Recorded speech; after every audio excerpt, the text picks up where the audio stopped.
viewers, you deserve more. Let's go beyond who said what. Let's ask tough questions. Let's push the boundaries, making sense of past, present and the future. Debates that result in new ideas, discourse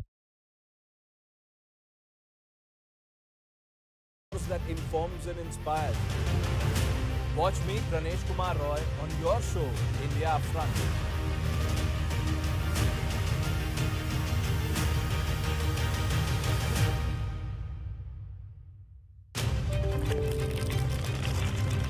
For over 30 years, my journalism has been relentless, fearless, and uncompromised. My stories have breached lofty ivory towers and brought down the high and mighty. And I won't stop. When the clock strikes 9, it is time for the news hour. Navika Kumar asks the legitimate question. When your rights are trampled, I will be your voice, demanding answers from the corridors of power. News Hour at 9 with Navika Kumar. Journalism is a mission, not just to seek accountability or a fight for justice, but for honesty and integrity. Voicing citizens' concerns and using the truth to demand answers, ensuring that you come first on agenda. Watch News Hour Agenda with me, Madhudas Gopalakrishnan, weeknights at 10 o'clock only on Times Now. She asks tough questions like no other journalist. क्या electoral bonds BJP के लिए कहीं ना कहीं supreme court का order आपको uncomfortable नहीं कर, जिन पर आप खुद आरोप लगाते, वो आपकी पार्टी में आते हैं, तो आपको नहीं लगता कि ये हिपोक्रिटिकल है? She takes on the masters of Indian politics like no one else can. विपक्ष का ये भी कहना है कि डिक्टेटरशिप सी चल रही है। आदित्य ठाकरे ये भी कहते हैं कि आप गए थे उद्धव ठाकरे जी के पास और आप रोए थे कि आपके गोडाउन में पैसे मिले हैं, तो या तो बीजेपी ज्वाइन करो या जेल जाओ। Because she speaks for you the way no one else can. कि आपकी सरकार वॉशिंग मशीन वाली सरकार है, जो आता है धुल जाता है। अजीत पवार हो,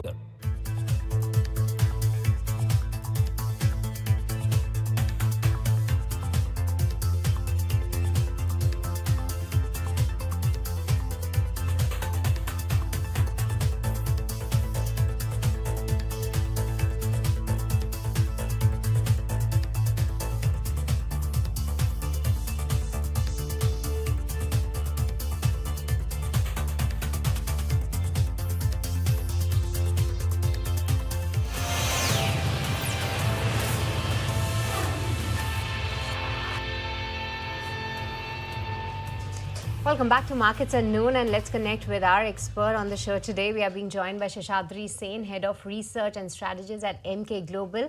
Hi, Mr. Sen. First of all, Happy New Year to you and your team, and great to speaking with you in this new year, because the markets are in for a cheerful start to this calendar year. Help us with your outlook on the Indian markets for 2025 and the big themes that you're tracking. Hi, thanks for hosting me on the show, and a happy new year to you and everybody on your team.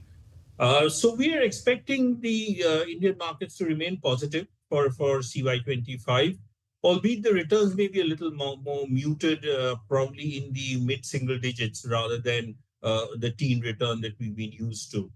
And this is when we're talking about the headline indices, full of valuations in that space.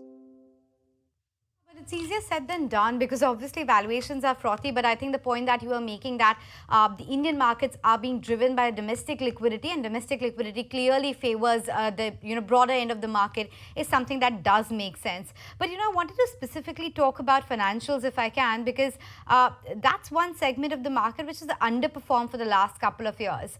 What's your sense in 2025? Because on one hand you have the expectation of credit growth moderation, but valuations look a lot more comfortable there. Short-term rally in financials. We've been saying that from October. Some of it played out. It is not fully played out. There is a TINA factor there. In many other sectors, the earning growth is there, but the valuations are a little stretched.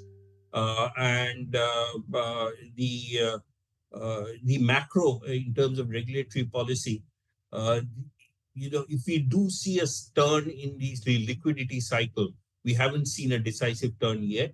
After the RBI changed its stance from tightening to neutral, we haven't seen that translate into a turn in the liquidity cycle, and that's happened because of FPI outflows and the pressure on the rupee. Once that is behind us and we see domestic liquidity come back to neutral or maybe even positive, there could be a short-term rally in banks because that traditionally does help banks, especially on the funding side. The other positive that could come through if the RBI relooks their aggressive regulation of credit growth. We now do have a situation where credit growth is below the teens, and that is impacting both consumption and overall economic growth.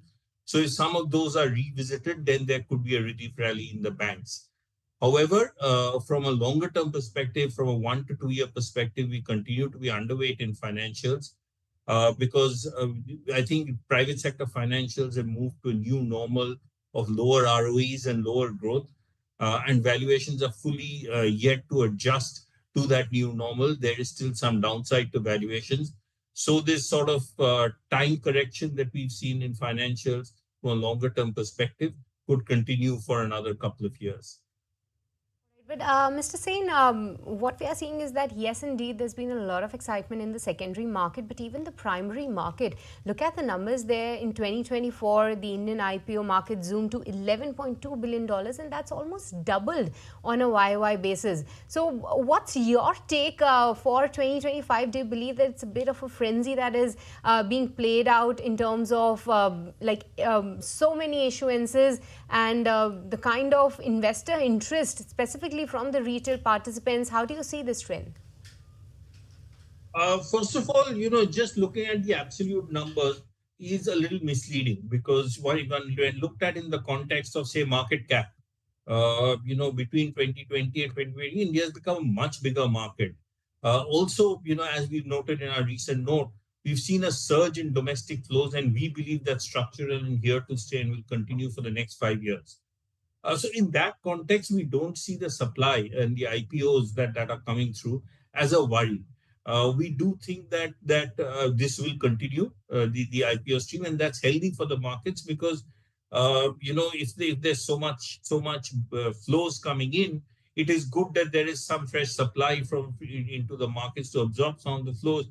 Otherwise, you get we end up with frothy valuations in the market. So we don't see that as a concern, and we do think it will continue. See, it's also a reflection of the changing structure of the Indian economy, right? There are many new sectors which have emerged in the last 5 years because of the digital revolution, because of some of the global opportunities that are coming through, and many of the IPOs come from those sectors.